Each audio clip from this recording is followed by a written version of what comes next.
ബംഗളൂരുവിൽ നിന്ന് കൊച്ചിയിലേക്ക് ലഹരി കടത്തിയ പ്രതികൾ പിടിയിൽ. പന്തളം സ്വദേശി ബോസ് വർഗീസ്, ആലപ്പുഴ സ്വദേശിനി വിന്ധ്യാരാജൻ എന്നിവരെയാണ് പിടികൂടിയത്. 88 ഗ്രാം മെത്താഫെറ്റാമീനുമായാണ് പ്രതികൾ പിടിയിലായത്. വിഷ്ണു സുരേഷ് കൊച്ചിയിൽ നിന്ന് വിവരങ്ങളുമായി ചേരുകയാണ്. വിഷ്ണു, ഇവരെ എവിടെ നിന്നാണ് പിടികൂടിയത്? എന്താണ് വിശദാംശങ്ങൾ?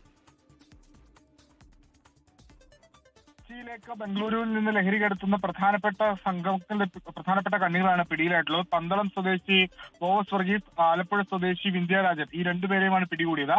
88 ഗ്രാം മെത്താഫെറ്റമിൻ കഴിഞ്ഞ ഒരു മാസം മുമ്പ് കൊച്ചിയിൽ പിടികൂടിയിരുന്നു. ഈ കേസിലെ ഒന്നാം പ്രതി വയനാട് സ്വദേശി ജോബിൻ ജോസിനെയും പിടികൂടിയിരുന്നു.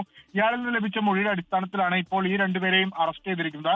ഇവരിൽ നിന്ന് കൂടുതൽ വിവരങ്ങൾ ലഭിച്ചാൽ ഈ കേസിൽ കൂടുതൽ അറസ്റ്റുകൾ ഉണ്ടാകുമെന്നാണ് ലഭ്യമാകുന്ന വിവരം. കടവന്ത്ര പോലീസാണ് ഈ പ്രതികളെ പിടികൂടിയത്.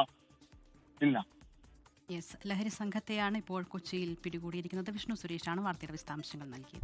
ലോകത്തെവിടെയായാലും ഏത് സമയത്തും 24 വാർത്തകളും ഓഗ്മെന്റഡ് റിയാലിറ്റി പാക്കേജുകളും എക്സ്പ്ലെയിനറുകളും വിശദമായി കാണാൻ ഞങ്ങളുടെ യൂട്യൂബ് ചാനൽ നിങ്ങൾക്ക് സബ്സ്ക്രൈബ് ചെയ്യാം.